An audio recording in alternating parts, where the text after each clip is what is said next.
Hi, this is Sharon Newey from Superfast Recruitment, and today I want to talk about nurturing. And yes, you did hear me right. Yeah.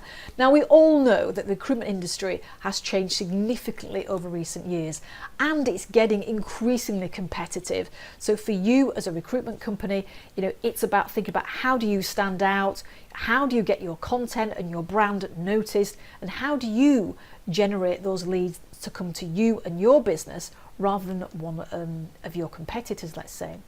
Now, I want to, let's just think through a buying scenario, yeah?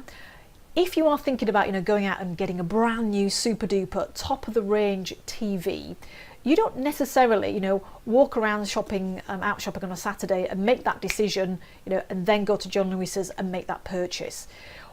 Or, you don't suddenly, have a drive out on a Sunday afternoon in the car and think, right, okay, today I'm going to go and buy a car, go to a showroom, make a purchase. You don't do that.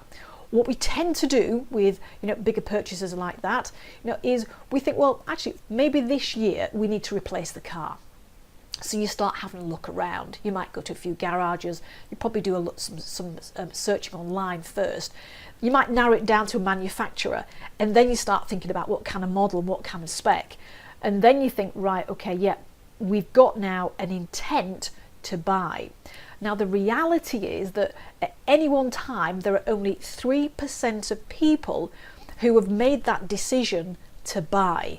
Now, that figure, in case you're wondering, comes from this amazing book written by a guy called Chet Holmes.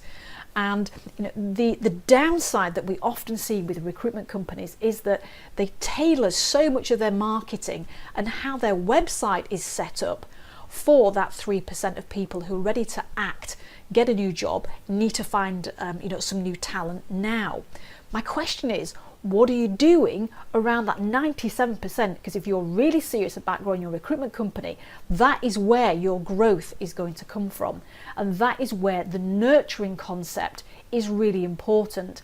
So, when you think about nurturing people, who aren't ready to move jobs, who aren't ready to make that next hire, but they might be in quarter 2 or quarter 3, what are you doing with your content? How are you keeping in touch with that person? How are you building a relationship and nurturing them so that when they've moved to that point of making that decision, right, now is the time, I've had enough of this job, of this company, I want to find a new job, or we need to expand the team, we need some new people, who am I going to contact, who can help me, that you are front of mind, and all those different strategies that you've been employing have been interrupting people as they've been researching, as they've been on that journey towards making that decision. So nurture is really important. How much nurturing are you doing in your marketing? That's Sharon Newey from Superfast Recruitment.